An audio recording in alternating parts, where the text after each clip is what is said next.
আসার দ্বিতীয় দিনে উপস্থিত হওয়ার তৌফিক দান করেছেন, তাই সকলেই বলি আলহামদুলিল্লাহ। দরুদ এবং সালাম বর্ষিত হোক সেই রাসূলের প্রতি, যে রাসূলের আদর্শ অনুকরণ করার মাধ্যমে কাল কিয়ামতের ময়দানে সুপারিশ লাভ করতে পারবো। সকলেই বলি আল্লাহুম্মা সাল্লি আলাইহি আল্লাহুম্মা বারিক আলাইহি। সম্মানিত উপস্থিতি, সংক্ষিপ্ত সময়ে যে বিষয়টি নিয়ে কিছু আলোচনা করব সেটা হচ্ছে সৎ কাজের আদেশ, অসৎ কাজের নিষেধ। আল্লাহ রাসূল কারীম সাল্লাল্লাহু আলাইহি ওয়াসাল্লাম বলেছেন, মান জাহাদাহু বিয়াদিহি ফাহুয়া মুমিন। যে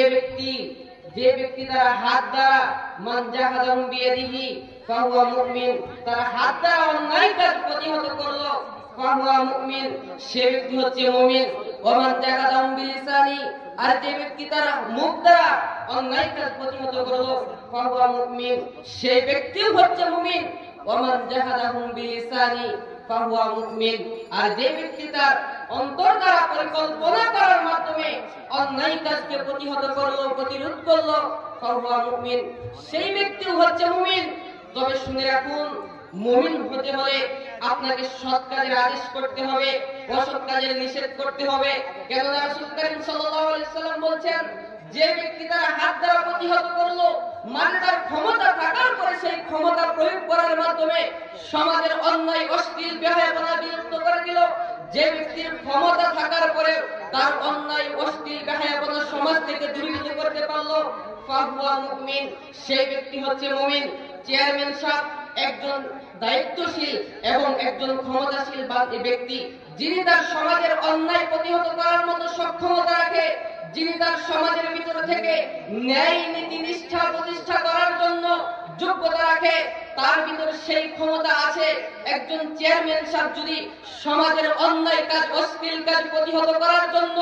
নিজের ক্ষমতা প্রয়োগ করে থাকে, তাহলে সে হচ্ছে মুমিন। যদি সে প্রয়োগ করে না থাকে তাহলে সে মুমিন হতে পারবে না। রাসূল কারীম সাল্লাল্লাহু আলাইহি সাল্লাম বলতেছেন, ওমান জাহাদাহু বিলিসানি ফাহুয়া মুমিন, যে ব্যক্তি তার মুখ দ্বারা প্রতিহত করলো, তার মানে হচ্ছে যে ব্যক্তি মুখের মাধ্যমে, ক্ষমতা প্রয়োগ করার মাধ্যমে অন্যায় কাজ সমাজ থেকে বিলুপ্ত করলো, ফাহুয়া মুমিন, সেই ব্যক্তিও হচ্ছে মুমিন। ওমান জাহাদাহু বিলিসানি, যে ব্যক্তি হাত দ্বারা প্রতিহত করতে পারলো না,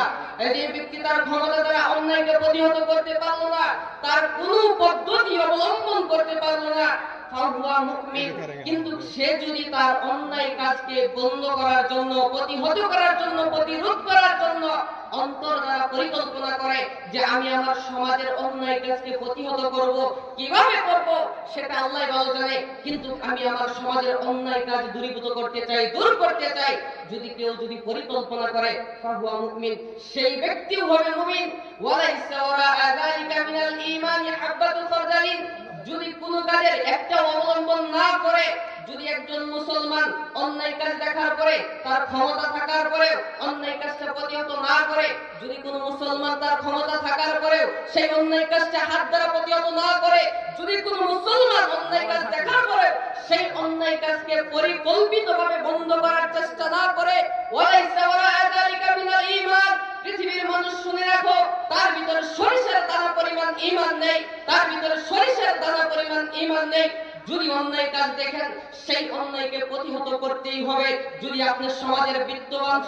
দায়িত্বশীল নাগরিক হয়ে থাকেন, যদি সমাজের ক্ষমতাশীল দায়িত্বশীল ব্যক্তি হয়ে থাকেন, আপনাকে ক্ষমতার মাধ্যমে সেটাকে পরিবর্তন করতে হবে। যদি আপনি ক্ষমতার দায়িত্বশীল ব্যক্তি না হন, যদি আপনার কাছে ক্ষমতা না থাকে, সেটাকে কিভাবে বন্ধ করবেন, অন্তর দ্বারা পরিকল্পনা করবেন, অন্যথায় আপনার ভিতরে ঈমান থাকবে না। আল্লাহ রাসূল সাল্লাল্লাহু আলাইহি ওয়াসাল্লাম বলেছেন, লাইসা ওয়ারা যালিকা মিনাল ঈমান হাব্বাতু ফারদালিন, তার ভিতরে সরিষার দানা পরিমাণ ঈমান নেই, যে তার অন্যায় কাজ দেখার পরে হাত দ্বারা প্রতিহত করে না, যে ব্যক্তি অন্যায় দেখার পরেও সেটা বন্ধ করার পরিকল্পনা করে না। সম্মানিত উপস্থিতি, এই রাসূলের হাদিস থেকে আমরা বুঝতে পারি অন্যায় কাজ আমাদেরকে দেখলে সেটাকে প্রতিহত করতে হবে। একজন মুসলমান হিসাবে আমাদের দায়িত্ব হচ্ছে অন্যায় দেখলে সেটাকে প্রতিহত করা, সেটাকে কিভাবে পরিবর্তন, পরিমার্জিত করে যায়, সমাজ থেকে দূরীভূত করা যায়, সেটার পরিকল্পনা করা। সম্মানিত উপস্থিতি, আল্লাহ রাসূল সাল্লাল্লাহু আলাইহি ওয়াসাল্লাম অপর এক হাদিসে বলতেছেন আন আব্দুল্লাহ ইবনে মাসউদ রাদিয়াল্লাহু তাআলা আনহু থেকে বর্ণিত আল্লাযী নাফসু বিয়াদিহি সেই সত্তার কসম করে বলছি যেই সত্তার কাছে আমার নফস রয়েছে সেই সত্তার কসম করে বলছি যেই সত্তার কাছে আমার নফস আত্মা রয়েছে আল্লাযী নাফসু বিয়াদিহি লা তা'মুরুন্না বিল মা'রুফ তোমরা যদি অন্যায় কাজ দেখো অবশ্যই অবশ্যই সেটাকে প্রতিহত করার জন্য পরিবর্তন করার জন্য পরিমার্জিত করার জন্য তোমরা আদেশ করবে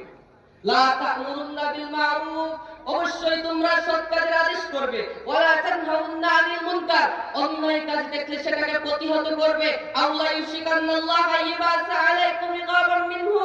যদি তোমরা অন্যায় দেখার পরে প্রতিহত না করো ক্ষমতা থাকার পরে সেটা বন্ধ করার চেষ্টা না করো অন্যায় দেখার পরে পরিবর্তন না করার চেষ্টা করো অন্যায় থাকার পরে সেই অন্যায় কাজটাকে বন্ধ করার পরিকল্পনা না করো আল্লাহ রাব্বুল আলামিন তোমাদের উপর আল্লাহ ইউশিকান্নাল্লাহু ইয়াবাসা আলাইকুম ইকাবাম মিনহু এমন আযাব দিবেন যেটা তোমাদেরকে ধ্বংস করে দিবেন সম্মানিত উপস্থিতি পৃথিবীতে যদি বেঁচে থাকি যতদিন নিঃশ্বাস থাকবে ততদিন পর্যন্ত আমাকে আপনাকে ন্যায় কাজের আদেশ করতে হবে অসৎ কাজের নিষেধ করতে হবে দেহে যতদিন নিঃশ্বাস আছে ততদিন অন্যায় দেখলে সেই অন্যায়কে প্রতিহত করতে হবে সেই অন্যায়কে বর্জন করতে হবে সেই অন্যায়কে পরিবর্তন করার জন্য পরিকল্পনা করতে হবে যদি আমাদের কাছে আযাব চলে আসে আল্লাহ রাসূল সাল্লাল্লাহু আলাইহি সাল্লাম বলতেছেন ফালা ইস্তাজাবা লাকুম তোমাদের দোয়া কবুল করা হবে না তোমাদের দোয়া গ্রহণযোগ্য করা হবে না তোমাদের কাছে যদি অন্যায় করার কারণে পাপাচারে লিপ্ত হওয়ার কারণে দ্বীনি কাজের বাধা দেওয়ার কারণে তোমাদের কাছে যদি পাপাচার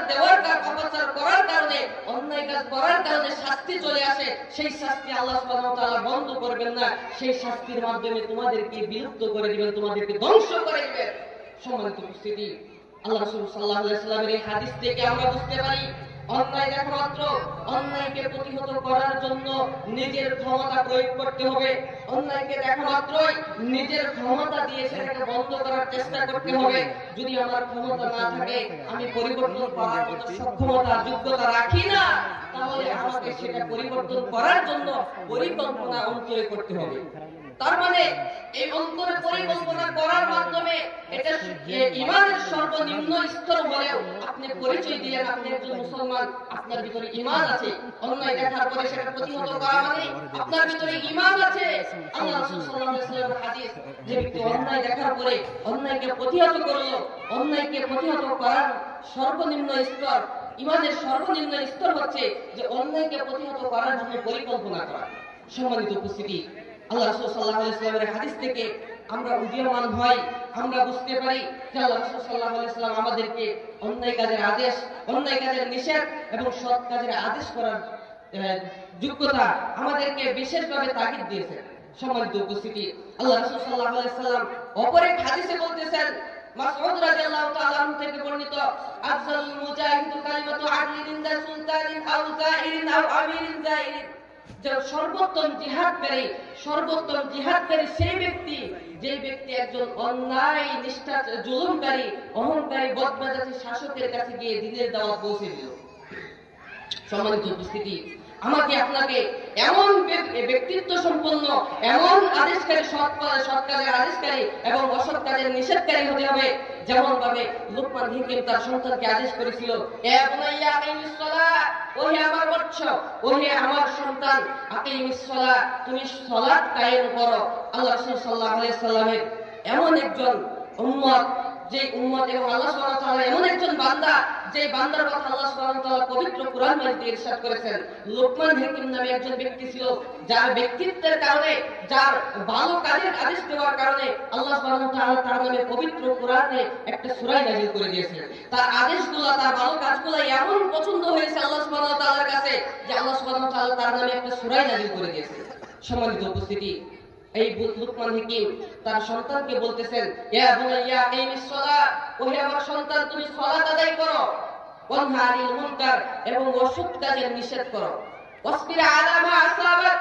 তোমার কাছে যেই বিপদই চলে আসুক না কেন এমন বিপদ চলে আসলো যেটাতে তুমি ধৈর্য ধারণ করতে সক্ষম নয় তোমার উপর এমন বিপদ চলে আসলো যেটার মধ্যে তোমার ঈমান পরীক্ষা করার জন্য চলে আসলো এমন বিপদ যদি চলে আসে সেই বিপদে তুমি ধৈর্য ধারণ করো একজন বাবা কেমন নয় পরায়ণ কেমন ব্যক্তিত্ব সম্পূর্ণ বাবা হয়ে তার সন্তানকে আদেশ করতে পারে, তুমি সালাত আদায় করো, সৎ কাজের আদেশ করো এবং অসৎ কাজের নিষেধ করো, এবং তুমি যখন বিপদে পড়বে, যখন তুমি বাধা মুসিবতে পড়বে, তখন তুমি সবর ধৈর্য ধারণ করো। সম্মানিত উপস্থিতি, আমাদেরকে এই আয়াত শিক্ষা দেয় একজন বাবাকে ন্যায় পরায়ণ, ন্যায় নিষ্ঠা হতে হবে। একজন বাবাকে এমন হতে হবে যার মাধ্যমে, একজন বাবার মাধ্যমে একজন সন্তান সুশীল সমাজের প্রতিষ্ঠিত সন্তান হতে পারবে। এমন একজন বাবা হতে হবে যেই বাবার আদেশের কারণে, যেই বাবা আদেশ দেওয়ার কারণে সমাজে সুপ্রতিষ্ঠিত একজন সন্তান হিসাবে গড়ে উঠবে। এমন একজন বাবা আমাকে হতে হবে যেই বাবা আদেশ করবে, অন্যায় কাজকে নিষেধ করবে, যেই কাজে সৎ কাজে আদেশ করবে এবং অন্যায় কাজকে নিষেধ করবে। এমন একজন দায়িত্বশীল বাবা হতে হবে যেই বাবা অন্যায়কে সর্বদাই তার অন্তরে প্রশ্রয় দিবে না। সম্মানিত উপস্থিতি, আমরা যখন অন্যায় কাজ দেখব, যখন অন্যায় কাজকে অন্যায় কাজ দেখার পরে সেই অন্যায় কাজকে প্রতিহত করার চেষ্টা করব। আমরা সর্বদাই যতদিন পর্যন্ত আমাদের দেহে নিঃশ্বাস আছে ততদিন পর্যন্ত চেষ্টা করব অন্যায় দেখলে সেটাকে প্রতিহত করার জন্য। যদি আমার সেই সক্ষমতা, সেই কথা বলার মতো যোগ্যতা না থাকে, আমি যদি ভয় পাই, তাহলে অন্তর দ্বারা ঘৃণা করব, অন্তর দ্বারা পরিকল্পনা করব, যাতে করে আমি সেই কাজটাকে বন্ধ করতে পারি, সেই কাজটাকে নষ্ট করতে পারি, সেই কাজটাকে সমাজ থেকে দূরীভূত করতে পারি। সম্মানিত উপস্থিতি, তাই বক্তব্যের শেষ অংশে আমি বলতে চাই, আল্লাহ সুবহানাহু ওয়া তাআলা যেন আমাদেরকে সৎ কাজের আদেশ এবং অসৎ কাজের নিষেধ করার তৌফিক দান করেন। আমরা যেন সর্বদাই আল্লাহ সুবহানাহু ওয়া তাআলার বিধিবিধান, হুকুম, আহকাম মানার মাধ্যমে ইহকাল জগৎ ত্যাগ করতে পারি। আল্লাহ সুবহানাহু ওয়া তাআলা আমাদেরকে সেই তৌফিক দান করুন এবং আমাদেরকে একজন যোগ্য সুশীল সমাজের প্রতিষ্ঠিত বাবা হিসাবে প্রতিষ্ঠা করুন। আল্লাহ সুবহানাহু ওয়া তাআলা সেই তৌফিক দান করুন। আমিন। ওয়া আখিরু দাওয়ানা আলহামদুলিল্লাহি রাব্বিল আলামিন। আসসালামু আলাইকুম।